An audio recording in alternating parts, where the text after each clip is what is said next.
ಏಮುಸ್ ಕಿಚನ್ಗೆ ಸ್ವಾಗತ. ಇವತ್ತು ತುಂಬಾನೇ ಸುಲಭವಾಗಿ ಮಟನ್ ಬಿರಿಯಾನಿ ಮಾಡೋದು ಹೇಗೆ ಅಂತ ತೋರಿಸ್ಕೊಡ್ತಾ ಇದ್ದೀನಿ. ಮಸಾಲ ಏನು ಜಾಸ್ತಿ ಹಾಕ್ದಲೇ ಮಸಾಲ ರುಬ್ಬದಲೇ ತುಂಬ ಸುಲಭವಾಗಿ ಮಾಡ್ಕೊಬೋದು. ಬನ್ನಿ ಶುರು ಮಾಡೋಣ. ನಾನಿಲ್ಲಿ 3/4 kg ಅಷ್ಟು ಮಟನ್ ತಗೊಂಡಿದ್ದೀನಿ. ನೆಕ್ಸ್ಟ್ ಇಲ್ಲಿ ಅಕ್ಕಿಯನ್ನು ತಗೊಂಡಿದ್ದೀನಿ. ಮಾಮೂಲಿ ನಾವು ಮನೇಲಿ ಏನು ಯೂಸ್ ಮಾಡ್ತೀವಿ ತಿಂಡಿಗೆ ಅದೇ ಅಕ್ಕಿನೇ ಹಾಕಿ ಬಿರಿಯಾನಿ ಮಾಡ್ತಾಯಿದ್ದೀನಿ. ತುಂಬಾ ಚೆನ್ನಾಗಿ ಬರುತ್ತೆ.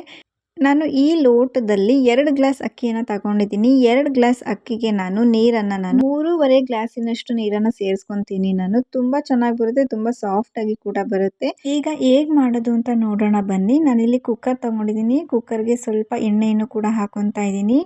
ನೆಕ್ಸ್ಟ್ ಇವಾಗ ಪಲಾವ್ ಸ್ಪೈಸಸ್ ಹಾಕೊತಾ ಇದ್ದೀನಿ. ಚಕ್ಕೆ, ಲವಂಗ, ಮೆಣಸು, ಅನಾನಸು, ಮರಾಠಿ ಮೊಗ್ಗು, ಪಲಾವ್ ಎಲೆ ಮತ್ತು ಕಸ್ತೂರಿ ಮೇಥಿ ಇಷ್ಟನ್ನು ಕೂಡ ಹಾಕೊಂಡಿದ್ದೀನಿ. 2 ಈರುಳ್ಳಿನ ಸಣ್ಣದಾಗಿ ಕಟ್ ಮಾಡಿ ಹಾಕೊತಾ ಇದ್ದೀನಿ. ಈರುಳ್ಳಿ ತುಂಬ ಚೆನ್ನಾಗಿ ಸಾಫ್ಟ್ ಆಗಬೇಕು. ಅಲ್ಲಿವರೆಗೂ ಕೂಡ ಎಣ್ಣೆಯಲ್ಲಿ ಚೆನ್ನಾಗಿ ನಾವು ಫ್ರೈ ಮಾಡ್ಕೊಬೇಕು.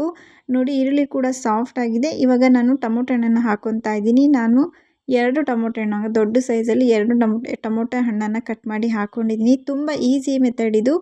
ನೆಕ್ಸ್ಟ್ ಇಲ್ಲಿ 1 ಸ್ಪೂನಷ್ಟು ಉಪ್ಪು ಮತ್ತು 1/4 ಚಮಚದಷ್ಟು ಅರಿಶಿನವನ್ನು ಕೂಡ ಹಾಕ್ಕೊಂಡಿದ್ದೀನಿ. ಇದು ಕೂಡ ಎಲ್ಲ ಟೊಮೊಟೊ ಸಾಫ್ಟ್ ಆಗಬೇಕು. ಆಗಲೇ ನಮಗೆ ಟೇಸ್ಟ್ ತುಂಬ ಚೆನ್ನಾಗಿ ಬರುತ್ತೆ. ಅಲ್ಲಿವರೆಗೂ ಕೂಡ ನಾವು ಮೀಡಿಯಮ್ ಫ್ಲೇಮಲ್ಲೇ ಇಟ್ಕೊಂಡು ಇದನ್ನು ಸಾಫ್ಟ್ ಮಾಡ್ಕೊಬೇಕು. ನೆಕ್ಸ್ಟ್ ಇಲ್ಲಿ 3 ಹಸಿಮೆಣಸಿನಕಾಯಿ ಹಾಕ್ಕೊತಾ ಇದ್ದೀನಿ. ನಿಮಗೆ ಬೇಕು ಅಂದರೆ ಹಾಕ್ಕೊಳ್ಳಿ, ಇಲ್ಲಾಂದರೆ ಸ್ಕಿಪ್ ಮಾಡಿಬಿಡಿ. ನೆಕ್ಸ್ಟ್ ಇವಾಗ ಶುಂಠಿ ಬೆಳ್ಳುಳ್ಳಿ ಪೇಸ್ಟನ್ನು ಹಾಕ್ಕೊತಾ ಇದ್ದೀನಿ. ಶುಂಠಿ ಬೆಳ್ಳುಳ್ಳಿ ಪೇಸ್ಟ್ 3 ಸ್ಪೂನಿನಷ್ಟು ಹಾಕೊತಾ ಇದ್ದೀನಿ. ಇದು ಕೂಡ ಹಸಿ ವಾಸನೆ ಹೋಗಬೇಕು. ಅಲ್ಲಿವರೆಗೂ ಕೂಡ ನಾವು ಚೆನ್ನಾಗಿ ಎಣ್ಣೆಯಲ್ಲಿ ಫ್ರೈ ಮಾಡ್ಕೊಬೇಕು. ಇದನ್ನು ಈ ಸಿಂಪಲ್ ಬಿರಿಯಾನಿಗೆ ಮಸಾಲ ಏನು ರುಬ್ಕೊಳ್ಳೋದೇ ಬೇಡ, ಹಾಗೆಯೇ ಟೇಸ್ಟ್ ತುಂಬ ಚೆನ್ನಾಗಿ ಬರುತ್ತೆ. ಬ್ಯಾಚುಲರ್ಸ್ ಕೂಡ ತುಂಬ ಈಸಿಯಾಗಿ ಮಾಡ್ಕೊಬೋದು.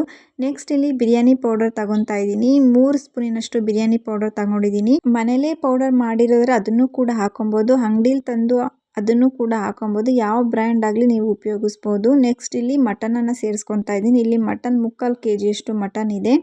ತುಂಬ ಚೆನ್ನಾಗಿ ಬರುತ್ತೆ. ಮಟನಲ್ಲಿ ಚರ್ಬಿ ಇದ್ದಷ್ಟು ನಮಗೆ ಬಿರಿಯಾನಿ ತುಂಬ ಟೇಸ್ಟ್ ತುಂಬ ಚೆನ್ನಾಗಿರುತ್ತೆ. ಮಟನಲ್ಲಿ ಚರ್ಬಿ ಇದ್ದಾಗ ನಾವು ಎಣ್ಣೆಯನ್ನು ಸ್ವಲ್ಪ ಕಡಿಮೆ ಉಪಯೋಗಿಸ್ಕೊಬೇಕು, ಇಲ್ಲಾಂದರೆ ಎಣ್ಣೆ ಜಾಸ್ತಿ ಆಗಿಬಿಡುತ್ತೆ. ನೆಕ್ಸ್ಟ್ ಇಲ್ಲಿ ಪುದೀನ ಸೊಪ್ಪು ಮತ್ತು ಕೊತ್ತಂಬರಿ ಸೊಪ್ಪನ್ನು ಸಣ್ಣದಾಗಿ ಕಟ್ ಮಾಡಿಕೊಂಡು ಸೇರಿಸ್ಕೊತಾ ಇದ್ದೀನಿ. ಎಲ್ಲನೂ ಕೂಡ ಚೆನ್ನಾಗಿ ಮಿಕ್ಸ್ ಮಾಡಿಕೊಂಡು ಒಂದು 10 ನಿಮಿಷ ಹಾಗೆಯೇ ಓಪನ್ ಆಗಿ ಬೇಯೋದಕ್ಕೆ ಬಿಟ್ಬಿಡಿ. 10 ನಿಮಿಷ ಆದಮೇಲೆ ನಾನಿಲ್ಲಿ ನೀರನ್ನು ಸೇರಿಸ್ಕೊತಾ ಇದ್ದೀನಿ. 3 ಗ್ಲಾಸ್ ನೀರಿನಷ್ಟು ನೀರನ್ನು ಸೇರಿಸ್ಕೊತಾ ಇದ್ದೀನಿ. ಇಲ್ಲಿ ನಾನು ಮಟನ್ನು ಬೇಯಿಸ್ಕೊಬೇಕು, ಹಾಗೆಯೇ ಹಾಕೊಬಾರ್ದು. ಮಟನ್ನು ಬೇಯೋದಕ್ಕೆ ಟೈಮ್ ಹಿಡಿಯುತ್ತೆ. ನಾವು ಒಂದು 5-6 ವಿಷಲ್ಲಾರು ನಾವು ಕೂಗಿಸ್ಕೊಬೇಕು.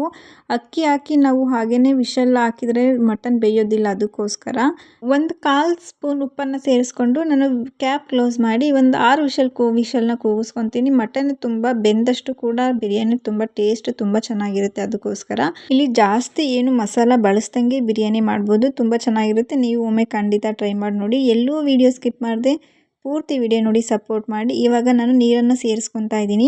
ಇಲ್ಲಿ 3.5 ಗ್ಲಾಸಿನಷ್ಟು ನೀರನ್ನು ಸೇರಿಸ್ಕೊತಾ ಇದ್ದೀನಿ. 2 ಗ್ಲಾಸ್ ಅಕ್ಕಿಗೆ ನಾನು ಇವಾಗ ನೀರೆಲ್ಲ ತುಂಬ ಚೆನ್ನಾಗಿ ಕುದಿಬೇಕು. ಅಲ್ಲಿವರೆಗೂ ಕೂಡ ನಾವು ಚೆನ್ನಾಗಿ ಕುದಿಸ್ಕೊಬೇಕು. ಈಗ ನೀರು ಕೂಡ ಕುದೀತಾ ಇದೆ. ನಾನಿವಾಗ ತೊಳೆದಿರೋ ಅಕ್ಕಿಯನ್ನು ಸೇರಿಸ್ಕೊತಾ ಇದ್ದೀನಿ. ಅಕ್ಕಿನ ನೆನೆಸಿಡೋದು ಬೇಕಾಗೇ ಇಲ್ಲ, ಹಾಗೇನೂ ಕೂಡ ಡೈರೆಕ್ಟಾಗಿ ಹಾಕಿದ್ರೂ ಕೂಡ ತುಂಬ ಚೆನ್ನಾಗಿ ಸಾಫ್ಟಾಗಿ ಬರುತ್ತೆ. ನೀರನ್ನು ಕರೆಕ್ಟ್ ಮೆಷರ್ಮೆಂಟಲ್ಲಿ ಹಾಕಿದರೆ ತುಂಬ ಚೆನ್ನಾಗಿ ಹುಡಿಯಾಗಿ ಬರುತ್ತೆ ಕುಕ್ಕರಲ್ಲಿ. ನೀವು ಕೂಡ ಈ ವಿಧಾನದಲ್ಲಿ ಒಮ್ಮೆ ಟ್ರೈ ಮಾಡಿ ನೋಡಿ. ಪದೇ ಪದೇ ಮಾಡ್ತಾರೆ. ಈಗ ಎಲ್ಲ ಕೂಡ ಕುದೀತಾ ಇದೆ. ಇವಾಗ ಲಾಸ್ಟಲ್ಲಿ ಉಪ್ಪು ಖಾರ ಬೇಕಿದ್ರೆ ನೀವು ನೋಡಿ ಹಾಕೊಬೋದು.